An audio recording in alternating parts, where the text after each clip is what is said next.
So today, we listen to an incredible story about divorce games, a battle 10 years in the making. My name is Michael. I am 47 years old, a man who once believed that love and loyalty could weather any storm. 17 years into my marriage with Lisa, who is 42, I had long assumed that our shared past and the life we built together would serve as an unbreakable bond. Yet life, as it often does, had other plans. It began 10 years ago, on an ordinary autumn day that would soon be etched in my memory as the turning point of my existence. I had returned home early from work, expecting nothing more than a quiet evening with the family. Instead, I walked into a scene that shattered every illusion I had clung to. There, in the dim light of our once warm living room, I discovered Lisa in the throes of an intimate encounter with a stranger. In that heart-stopping moment, anger surged through me. But even before I could speak, Lisa's eyes met mine. There was no fury there, only a strange calmness that left me reeling. In the silence that followed, Lisa confessed that her heart had long since ceased to beat for me. She explained, with a mix of regret and resolve, that the years of relentless routine and the physical toll of 2 pregnancies had left her feeling depleted and disconnected. According to her, the very experience of motherhood had dimmed the light within her, leaving a void that she sought to fill with the thrills of new encounters. "I need to feel alive again, Michael," she whispered, her voice trembling between defiance and despair. "I want an open marriage." The proposition was as shocking as it was unconventional. The idea that my wife would freely indulge in the company of other men, without the promise of love, commitment, or even the semblance of fidelity, was unimaginable.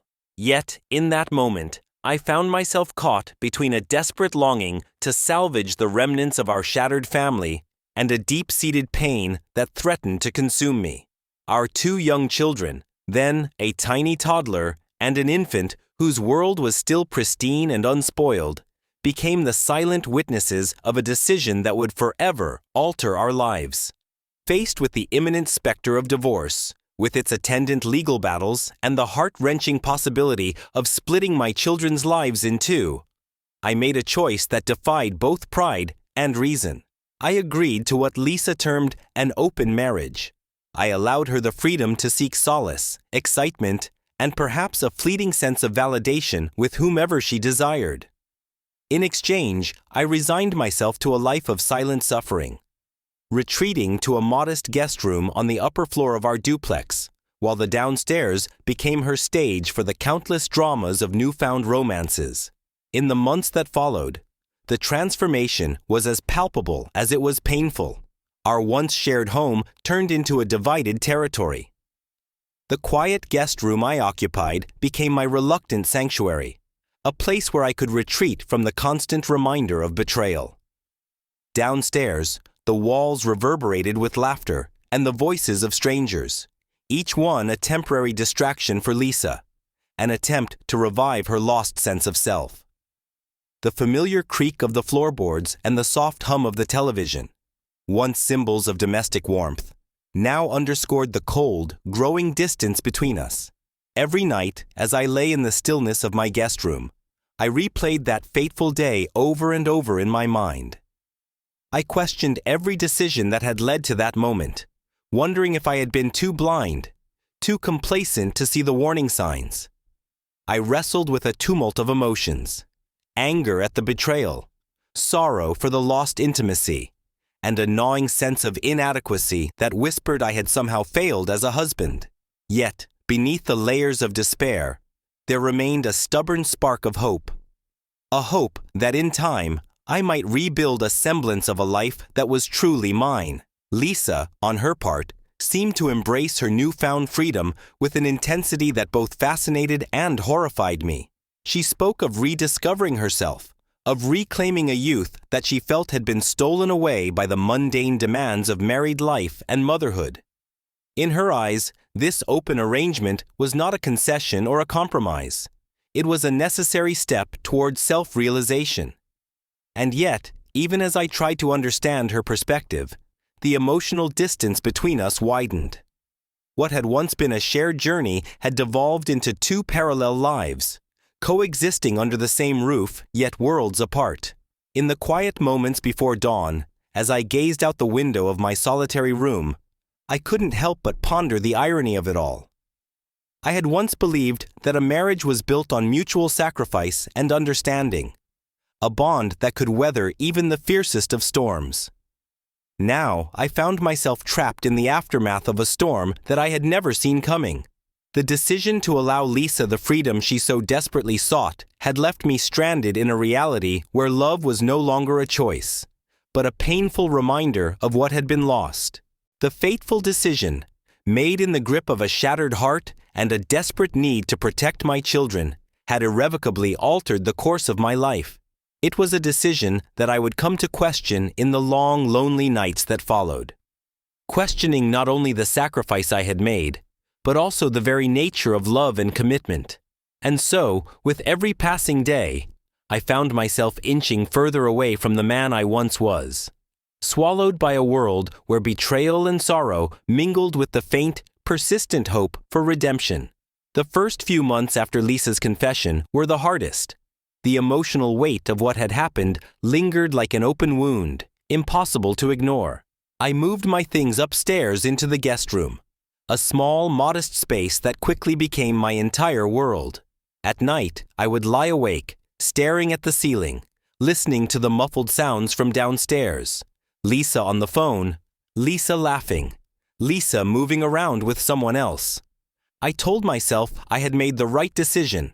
The kids needed both of us under one roof, but it didn't make the pain any easier to bear. During the day, I threw myself into work, using it as a distraction. I took extra shifts, stayed late, anything to avoid coming home too early. Lisa, on the other hand, seemed to thrive. She went out more often, dressed differently, spoke about experiencing life, as if the past years of marriage had been nothing more than a burden. At first, I tried to ignore it. I convinced myself that what she did was none of my business anymore. But there were moments when the reality of our situation hit me like a ton of bricks. Like the first time she brought someone home. It was a Friday night. I had just gotten back from work, exhausted, hoping to grab a beer and retreat to my room. But as I walked through the hallway, I heard voices coming from the living room. A man's deep laughter. Lisa's playful giggle. I froze. For a few moments, I considered leaving, pretending I hadn't heard anything. But some twisted part of me wanted to see. I walked towards the doorway and glanced in. Lisa was sitting on the couch, leaning toward a man I had never seen before. He was younger than me, probably in his early 30s, well-dressed, clean-cut. They both had drinks in their hands, her body language screaming flirtation. Lisa noticed me first. Her smile faltered, and for a brief second, something unreadable flashed in her eyes. But she recovered quickly. "Michael," she said casually, as if this was completely normal. "This is Ryan. Ryan, this is my husband." I couldn't decide if she hesitated on the last word because she felt guilty or because she truly didn't know what to call me anymore. Ryan stood up, looking slightly uncomfortable. "Hey, man," he said, extending a hand. I looked at it, then at Lisa. Her expression was daring me to make a scene. I didn't. Instead, I just nodded, turned around, and went upstairs without another word. That was the night I truly understood what I had agreed to. Over the years, Lisa had her flings, her phases. Some men stayed for a few weeks, others for months. There were periods where she seemed completely absorbed in someone new, disappearing for entire weekends. Then, just as suddenly, she'd be alone again. Through all of it, I kept my distance. I raised my kids, worked hard, and tried to live as though Lisa's choices had no effect on me. But deep down, I knew they did. There were nights when I would hear her crying in her room, muffled sobs barely audible through the walls. Other times, she would try to act like we were still close, asking about my day, making small talk over breakfast. I never understood why. Maybe some part of her regretted everything. Or maybe she just didn't like seeing me completely detached from her world. I never confronted her. Not even when one of her boyfriends left a toothbrush in my bathroom. Not even when my son, barely 6 at the time, innocently asked why mommy's friend was sleeping over so often. I had become numb. Until I met Katy. The spark of something new. Katy was a colleague. She joined my department about 6 months ago, and from the beginning, there was an easy understanding between us. She was sharp, funny, and had this way of making the most mundane conversations feel interesting. At first, I didn't think much of it. We were just coworkers, exchanging stories over coffee breaks, laughing about office politics. But over time, our friendship deepened.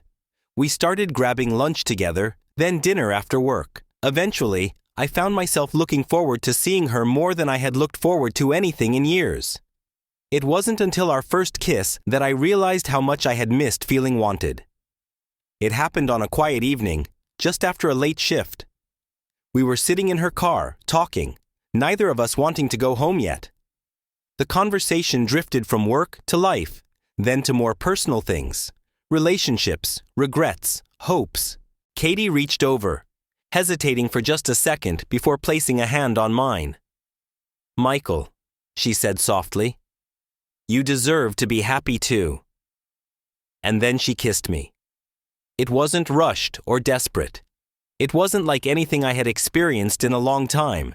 It was slow, tender, filled with a warmth that spread through my entire body. For the first time in years, I felt alive again. But as soon as I got home that night, I realized something was wrong. Lisa was waiting for me at the kitchen table, arms crossed, her face unreadable. "Where were you?" she asked. I frowned. She had never cared about my whereabouts before. "Out," I said simply. "With who?" I hesitated, and in that hesitation, she found her answer. Lisa's eyes darkened. "You're seeing someone." I didn't reply. And just like that, the woman who had spent 10 years doing whatever she wanted, with whoever she wanted, suddenly seemed to have a problem with me doing the same. I should have seen it coming, but I had no idea just how far she would go to try and stop it. Lisa's reaction made no sense. For 10 years, she had done whatever she wanted, dating, sleeping around, living her open marriage dream.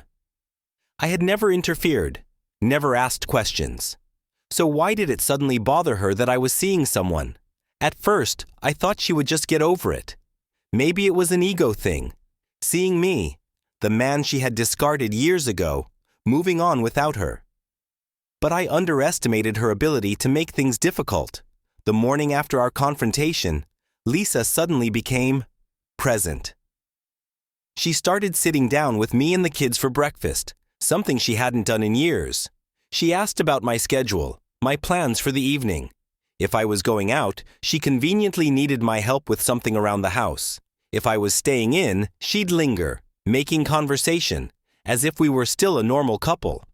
It was subtle at first. Then it escalated. One night, Katy and I had planned to go out for dinner. Just as I was about to leave, Lisa walked into the living room, holding a pile of laundry. "Michael, can you help me put the kids to bed?" I checked the time. "It's barely 8. They're still awake."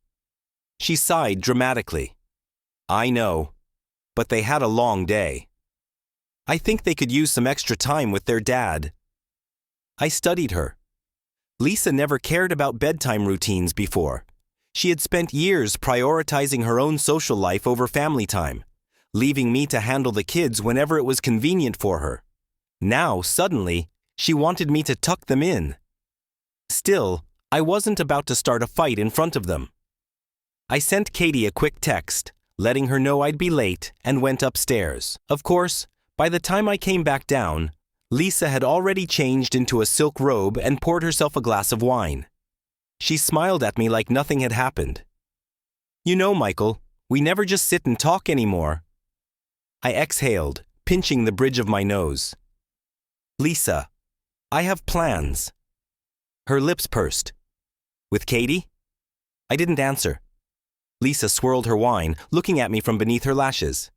It's funny, isn't it? All these years, you never once dated. And now, suddenly, you have this… What? A serious relationship? I clenched my jaw. Why do you care? Her smile faltered. I don't, she said too quickly. I just think it's ironic. You always acted like you were above all of this, but now you're just like me. She was wrong. This wasn't the same. What she had done was selfish. Careless hookups. Zero emotional investment. What I had with Katy was real. And that, I realized, was the problem. Lisa never expected me to find something meaningful. She assumed I would stay single forever, orbiting around her life, always available whenever she needed me. The moment that changed, she panicked. Over the next few weeks, Lisa's interference became impossible to ignore. One night, Katy came over for dinner. We were in the kitchen laughing when Lisa suddenly appeared and asked if she could join us. The audacity was unreal. Katy, being the polite person she was, smiled awkwardly and said, "Sure." But I could see the discomfort in her eyes. Lisa sat across from us, eating slowly, making small talk like this was some casual dinner among friends. She even had the nerve to ask Katy about her job, nodding along as if she actually cared. I said nothing, waiting to see how far she would take it. When the meal was over, Lisa turned to me and asked, "Michael, can we talk?" "In private?" I sighed, standing up. We walked into the hallway where she crossed her arms. "I don't think it's appropriate for you to bring your girlfriend into our home," she said. I let out a humorless laugh. "Our home? You mean the place where you've had a revolving door of men for the past 10 years? Lisa's jaw tightened. "That's different." "How?" She hesitated, but I saw it. The flicker of something in her eyes. Jealousy. Regret. Whatever it was, it didn't matter. "This isn't about the house," I said, stepping closer. The next morning, Lisa dropped a bombshell. "If you keep seeing her," she said, "I'll file for divorce." I blinked. Is that supposed to be a threat? Lisa crossed her arms. "You always said you didn't want a messy divorce because of the kids." "Well, guess what? If you move forward with this, I'm done playing nice. I'll take full custody. I'll make sure you see them as little as possible." "You know how courts treat fathers." Rage flared inside me. "You're bluffing," I said. Lisa's expression didn't waver. "Try me." I stared at her, realizing just how far she was willing to go. She didn't care about our marriage. She didn't even care about me. This was just another power play, a desperate attempt to keep me tethered to her, even after everything. I had a choice: give in to her manipulation and let her control my life for another decade, or finally break free. I took a deep breath, my voice steady. "Go ahead, file the papers." Lisa's eyes widened, as if she hadn't expected me to call her bluff. For the first time, she looked uncertain. "Michael." "No," I cut her off. "You don't get to dictate my happiness anymore. You made your choices. Now I'm making mine." For a long moment, we just stood there, staring at each other. Then, without another word, I turned and walked away. Lisa didn't follow. That night, I packed a bag and left. For the first time in years, I felt free. Leaving that house felt surreal. I had lived there for so many years, tolerating Lisa's behavior, convincing myself that enduring it was easier than the alternative. But now, as I drove to Katy's apartment, I realized how much I had let myself be controlled by fear. Fear of losing my kids. Fear of conflict. I knocked on Katy's door. And when she opened it, she immediately noticed the duffel bag in. "You left," she said, almost in disbelief. I nodded. "Yeah, I should have done it years ago." She stepped aside, letting me in, and I dropped my bag near the couch. We sat down, and for a moment, neither of us spoke. Then she took my hand. "I know this isn't easy for you," she said softly. "Are you sure this is what you want?" I squeezed her fingers. "Yes. I just hope Lisa doesn't make this harder than it has to be." Katy sighed. "She will." She wasn't wrong. I hadn't even unpacked at Katy's place when my phone started blowing up. Lisa had sent a barrage of texts, demanding to know where I was, accusing me of abandoning our children. Then, just as Katy had predicted, she escalated. The next day, I got a call from my lawyer friend Mark. "Hey man," he said, his voice tight. "Lisa just contacted an attorney." I ran a hand down my face. "Of course she did." "She's planning to go after full custody," Mark continued. "She's claiming you walked out on your family and that you're an unfit father." I let out a humorless laugh. "Unfit? I've been the stable parent for the past 10 years while she had random guys coming in and out of the house." "I know that. But courts are unpredictable, especially when it comes to fathers. You need to be careful. Careful. I'd spent years being careful, trying to keep things civil, avoiding conflict for the sake of the kids. And what did it get me? A woman who still thought she could control me. No more. Lisa didn't waste time. Within a week, I received official notice that she was filing for full custody. She claimed I was unstable, that I had deserted our children, and that my inappropriate relationship with Katy was creating an unhealthy environment for them. It was infuriating. The hypocrisy was unbelievable. She's seriously using your relationship as a weapon after everything she's done? Katy asked when I told her. Apparently. Katy exhaled sharply. "Michael, I don't want to be the reason you lose your kids." I reached for her hand. "You're not. Lisa is the reason. She's been pushing me for years, and now she's mad that I finally pushed back." Katy nodded, but still looked worried. I spent the next few days gathering everything I could. Proof that I had been the primary caretaker, records of Lisa's absences, even statements from friends and neighbors who had seen how our arrangement actually worked. I wasn't going to let her rewrite history just because she didn't like losing control. Lisa showed up at my workplace unannounced a few days later. I had just finished a meeting when I saw her standing in the lobby, arms crossed, waiting for me. I sighed and walked over. "Lisa, what are you doing here?" She didn't answer right away. Instead, she studied me, as if trying to figure out something. Then she said, "Why are you doing this?" I scoffed. "Are you serious?" "You left," she said. "You didn't even try to work this out." "Work what out?" I snapped. "We haven't been a couple in a decade, Lisa. You're only upset because, for the first time, you don't have the upper hand." She flinched but recovered quickly. "I just don't want this to get ugly." "Then drop the custody case," I shot back. "Let's make this fair." She hesitated. "I'm not trying to take the kids away from you," I continued. "I just want to be in their lives. You know I've always been there for them." For a second, I thought she might actually listen. Then her expression hardened.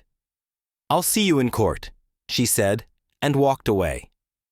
Lisa's case relied on one thing, making me look like the irresponsible one. But she underestimated how much people had seen over the years. When we got to court, my lawyer presented everything. Witness statements, financial records, even texts from Lisa, where she admitted to prioritizing her own needs over the family. It painted a very different picture from the one she was trying to sell. Then came the testimony. My neighbors, my kids' teachers, even mutual friends. We had all lived in the same bubble for years, and people noticed things. They knew who had actually been there for the kids. Lisa's confidence started to crack. In the end, the judge ruled in my favor. Joint custody. Equal time with the kids. Lisa was furious, but there was nothing she could do. When the hearing ended, she cornered me outside. "You think you won?" she hissed. I met her gaze. Number the kids 1. She opened her mouth to say something else, but then our son ran up to me, excitedly hugging my waist. Lisa saw it, and for the first time, she looked truly defeated. She had spent so long trying to control me, trying to manipulate the situation. But in the end, the truth won out. I turned to Katy, who had been waiting nearby. She smiled softly, relief in her eyes. For the first time in a long time, I felt like I could finally breathe. Winning joint custody was a huge relief, but it wasn't the end of the battle. Lisa wasn't the type to accept defeat gracefully. I knew she'd find new ways to make things difficult. For the first few weeks, she tried to make every exchange as tense as possible. She'd show up late, refuse to let the kids bring things between houses, or make snide remarks about Katy whenever she got the chance. It was exhausting. One evening, as I picked up the kids, Lisa leaned against the doorway with her arms crossed. "So, how's your new life with her?" she asked, her voice dripping with sarcasm. I didn't take the bait. "The kids ready?" She sighed dramatically.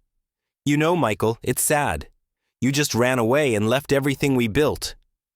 I chuckled. "You mean the everything you burned to the ground?"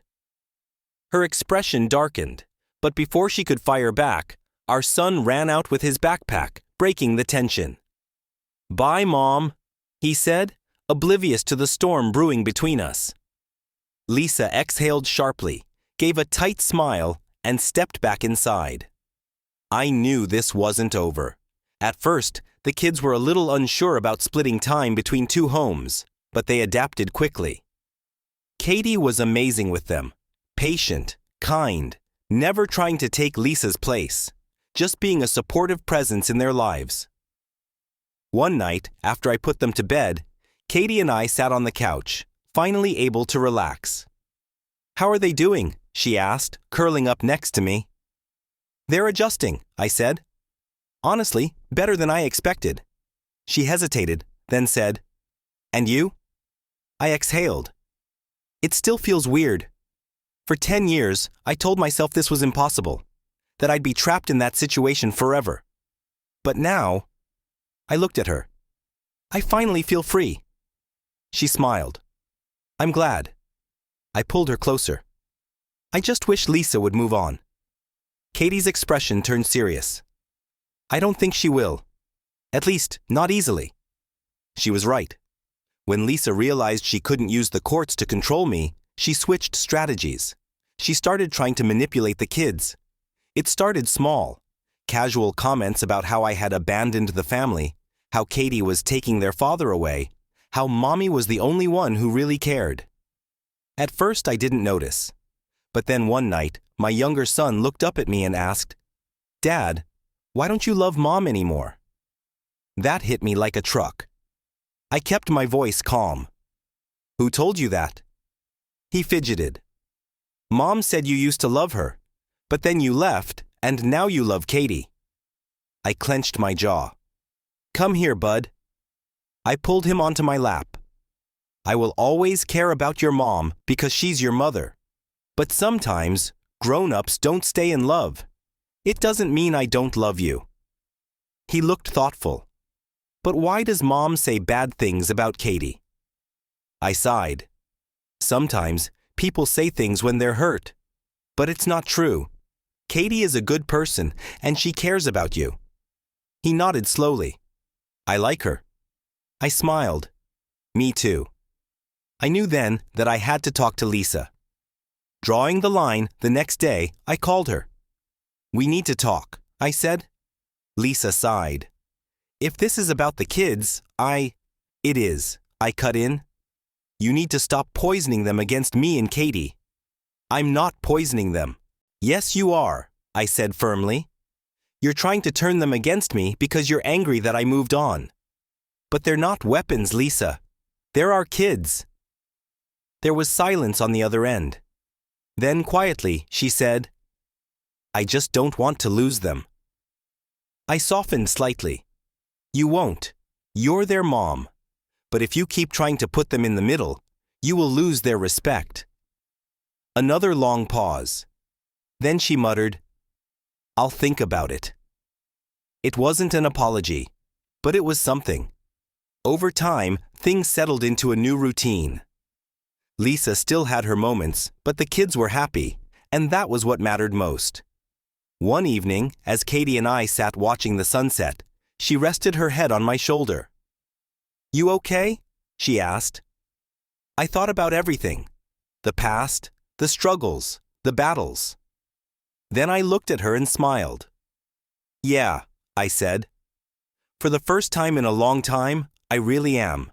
For a while, things seemed to settle into a fragile peace. Lisa stopped making direct attacks, at least not in ways that could be easily confronted. But I wasn't naive. She wasn't done. Her new approach was subtle, almost insidious. It wasn't open hostility anymore. It was guilt-tripping, little comments dropped in passing, small manipulations meant to get under my skin. Like the time she called me late at night, her voice thick with tears. "I don't know how to do this alone, Michael," she whispered. "Raising them without you in the house. It's just hard." I rubbed my temples. "Lisa, we haven't been together for 10 years. "But you were there," she pressed.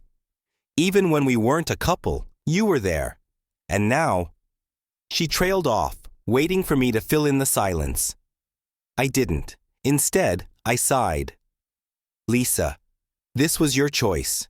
You wanted an open marriage. You wanted space. I gave you that. Now it's my turn." She sniffled.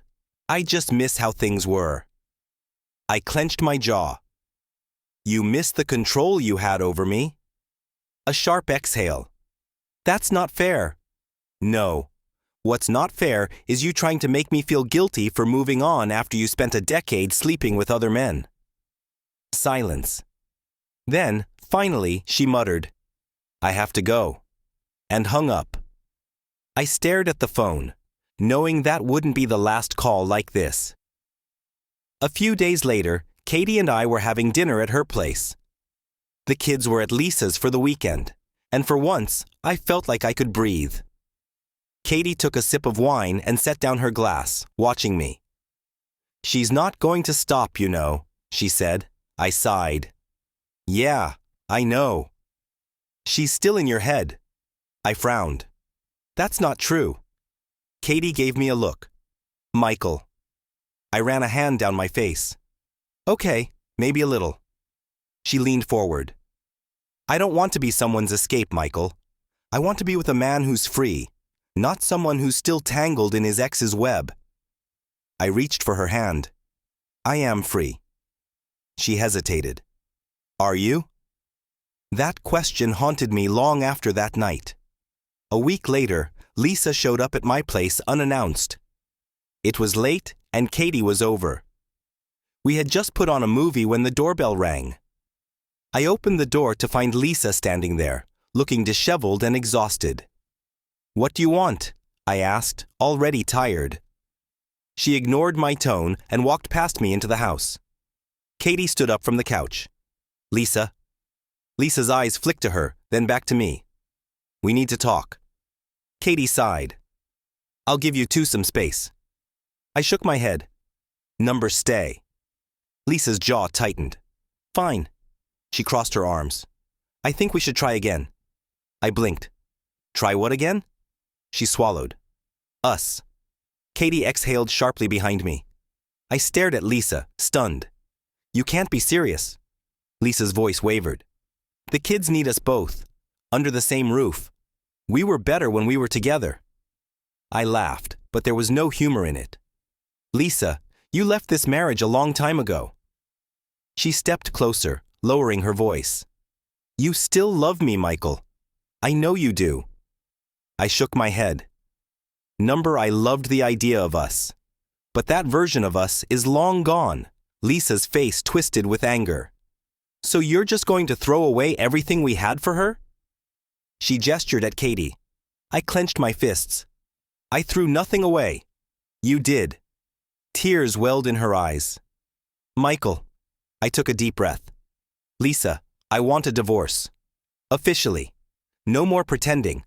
No more dragging this out. She stared at me, silent for a long moment. Then she nodded once. Fine, she whispered. If that's what you want. She turned and left without another word. That night, I sat outside, staring at the sky. Katy came out and sat beside me. So, she said softly. How do you feel? I exhaled. Like I just cut off a weight I didn't even realize I was still carrying. She took my hand, squeezing gently. For the first time in 10 years, I said, looking at her, I think I'm finally free. Filing for divorce should have been a simple, straightforward process. After all, Lisa and I had been living separate lives for a decade. But I knew it wouldn't be easy. Lisa wasn't the type to let go without a fight. I met with my lawyer, a sharp, no-nonsense woman named Rebecca, who had seen enough messy divorces to anticipate every move Lisa might make. She's going to drag this out, Rebecca warned as she looked over the documents. She's had 10 years to file, but didn't. That tells me she wasn't planning on letting you go. I exhaled. I don't care. I just want this to be over. Rebecca gave me a knowing look. You might care when she starts playing dirty. She was right. When Lisa was served the papers, she didn't call or text me. Instead, she sent a message through our son. Mom said she doesn't want you to divorce her, he told me one night at dinner. She said families should stay together. I clenched my jaw.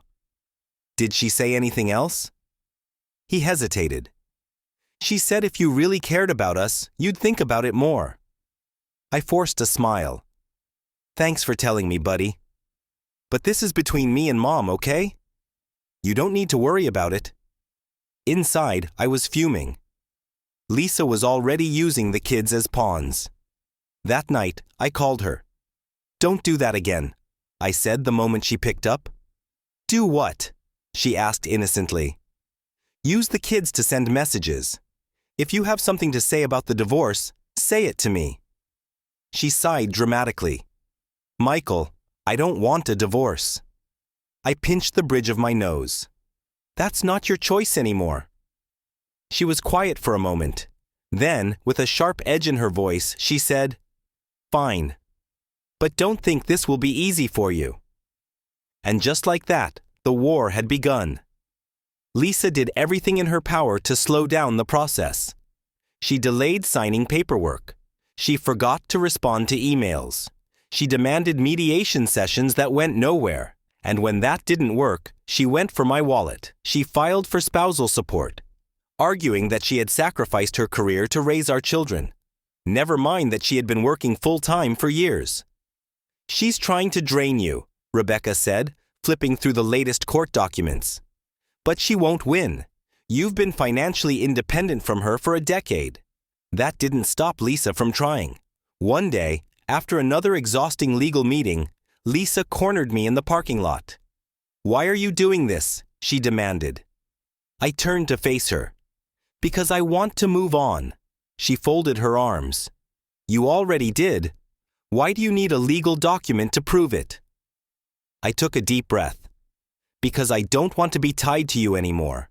I don't want to deal with your mind games. I want to be free. Her face darkened.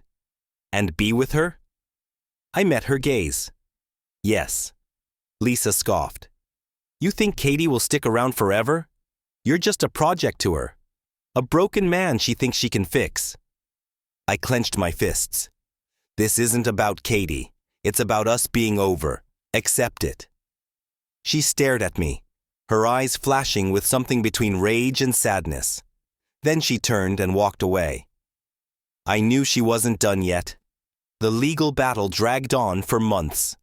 The stress was wearing me down, and it was affecting my relationship with Katy. One night, after another argument about Lisa's interference, Katy finally snapped. I can't do this anymore, Michael, she said, tears in her eyes. My heart dropped. What do you mean? She shook her head. I love you, but this endless fight with Lisa, the drama, the tension. I don't know how much more I can take. I grabbed her hands. Please don't let her win. That's what she wants, to push you away. Katy swallowed hard. I don't want to be caught in the middle of a war. I felt panic creeping in. Katy, I swear, I'm almost through this. Just a little longer. She hesitated, then nodded slowly. I need to see progress, Michael. I need to know this nightmare is actually ending. I promised her it would, but deep down, I wasn't sure how much longer Lisa would drag this out. A month later, Lisa made her final move. I got a call from my lawyer. She's threatening to go for full custody, Rebecca told me. She's claiming Katy is a negative influence on the kids. I felt my blood turn to ice. She wouldn't. She would, Rebecca said, but she doesn't have a case. She just wants to scare you. It worked. That night I called Lisa. We need to talk. She didn't sound surprised. Of course. I met her at a coffee shop. She looked calm, almost smug. You don't have a case, I said, cutting to the chase.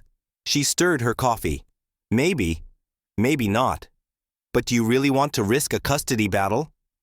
I gritted my teeth. What do you want, Lisa? She looked at me for a long time. Then she whispered, I want you to regret leaving me. I exhaled sharply. That's never going to happen. Something in her expression cracked. For the first time in months, I saw real pain in her eyes. Then let's finish this, she murmured. 2 weeks later, Lisa finally signed the divorce papers. It felt surreal. After years of emotional limbo, I was officially free. That night, Katy and I celebrated with a quiet dinner at home. So, she said, raising a glass of wine, how does it feel? I took a deep breath, letting the relief settle in. It feels like I just got my life back. Katy smiled and clinked her glass against mine. To new beginnings. I smiled back. To new beginnings.